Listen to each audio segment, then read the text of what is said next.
Hi, folks. Mary Marshall here with this issue of Don't Wait, Grab Your Best Life Now, my biweekly newsletter. So I'm just coming to you today. I'm away from home, so I'm in some different settings. There might be some dogs barking or things happening, and I just don't have control of all of that. So bear with me as I try to get this newsletter recorded. Uh, so I wanted to reach out today. As I said in the initial text in the newsletter, there can be a lot of voice against intuitive eating. And I just wanted to address some of those concerns that people have and share my response to that to help you make your best decision, right, about what you choose to do for yourself. So I'm going to share, I picked the top three arguments against intuitive eating, if you will, or reasons people don't trust it, or maybe there are reasons you might even be thinking, "Oh, I'm not so sure if that's for me." So I want to address that. So one of the biggest things is, well, one of the biggest arguments, I would say, right? Number one, you just can't let fat people think it's okay to be fat or they won't change. And I have heard it's just so yucky. For one, let's just be honest. And I have heard podcasters, people who I really enjoy listening to and think have a lot to offer, who are not health health professionals of any sort. And I've heard health professionals kind of espouse this line of thinking as well. And first of all, it's so discriminatory. Um, and since in what profession does shaming help bring about effective results? Right? It just doesn't work that way. Um, so it's not an effective strategy. If it's your goal to help people, how about support, encouragement, acceptance, right? And in truth, intuitive eating is not. It's not a body positivity movement, really. It's a body neutrality movement, anyway. More that it's not about your looks, your shape, your attractiveness, your sexiness. Your body isn't a vessel for you to please others. Your body is your vessel to live your life in, right? So, so that's huge. That's a huge point to consider, right? But it's not really how our culture, right? Especially for women, how our culture assimilates us. And it's also dangerous. Establishing shame around body and weight, shame, guilt, anxiety, any of that increases the risk of eating disorders, increases someone's risk to go to extreme measures to lose weight or to change how their body looks. So it increases that risk. It also decreases someone's reaching out for health care and for help. So they don't, there may be something totally non related to weight that somebody won't go see a physician for because they're ashamed of what they'll hear from the doctor, what the doctor might say, or just from how they're treated, even when no words are spoken. Right. So that's number one. Um, Also, no, so number two, it's that it's irresponsible if you are a health practitioner, a healthcare practitioner, or a coach, that it's unsafe, right? Or it's what's the word? Irresponsible not to prescribe weight loss. I hear countless people say, you just got to get that weight off. You've got to get weight off. You got to get that weight down. First of all, if the biggest predictor for weight gain is weight loss, like dieting, restrictive weight loss, what are we setting people up for if we tell them you got to lose that weight? We must be responsible with this. Our bodies are adapted to protect us against starvation. And that is really great if you are in an environment of lack and scarcity, but we are not. And yeah, that causes easier weight gain in our society. I think a lot of weight is a result of an obesogenic environment. And I am not saying anybody should be trying to be fat any more than I'm saying someone should try to be thin, right? I'm saying that we should all settle at where we land when we eat in response to our cues and we follow our internal signals, right? And we recognize when we're hungry and we recognize that we're full, without guilt and without all the noise, right, in our heads. Um, Also, so there's that adaptation I wanted to address around that. Um, in this, when you insist on weight loss, you've got to lose weight, you've got to lose weight, and someone will lose weight. It's not too hard to lose weight. It's the maintenance. We all know that, right? It's the maintenance that's hard. Well, then eventually that adaptation, that our adaptive mechanisms kick in. We find ourselves thinking about food. Calorie dense food seems really good. We really attractive to us. We're foraging for food, it feels like, right? It's in your brain. So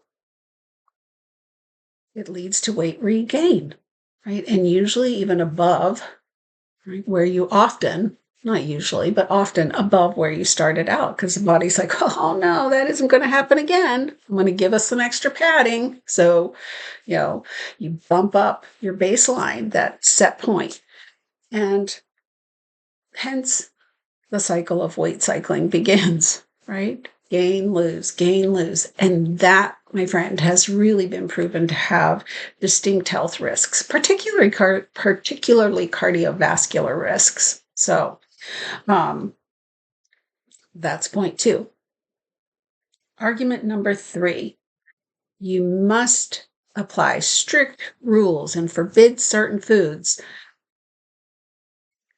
The implication is that, those fat people will just go crazy over foods because they can't control themselves, right? Or that you're unable, whatever size you are, you have to have rules because you're unable to make good decisions about food. And this is, and even if you're not a Christian, we've all heard about what happened in the Garden of Eden, right? What happens when you make something forbidden?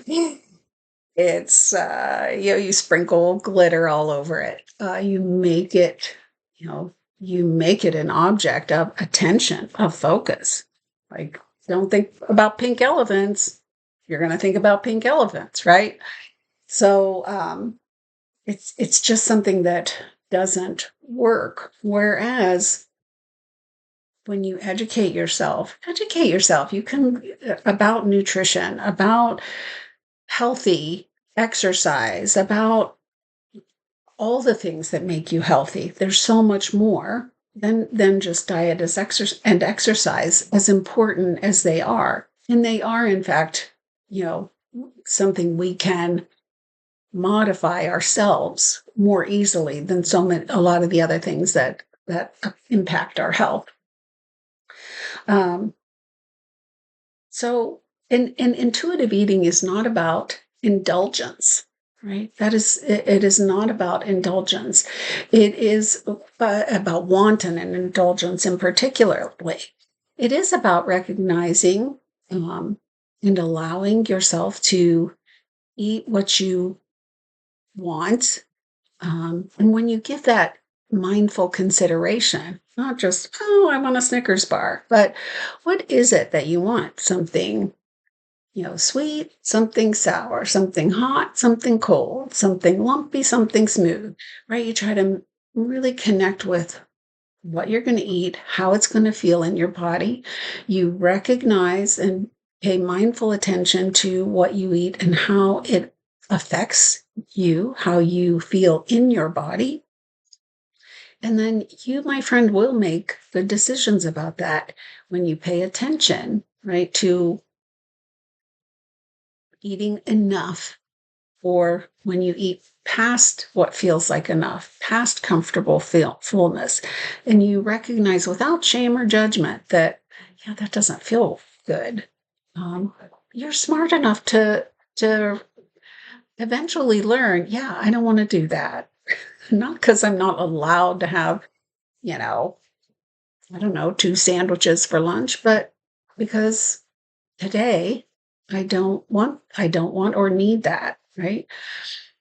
So, um, so I just wanted to address these top 3 concerns and my response to them, and kind of an honest, reflection about how intuitive eating answers answers those concerns. And really, when it comes down to it, and I do want to say, I believe the vast majority of people making recommendations either about intuitive eating like I am, or about maybe following rules around food and eating, um, we have best interest at heart.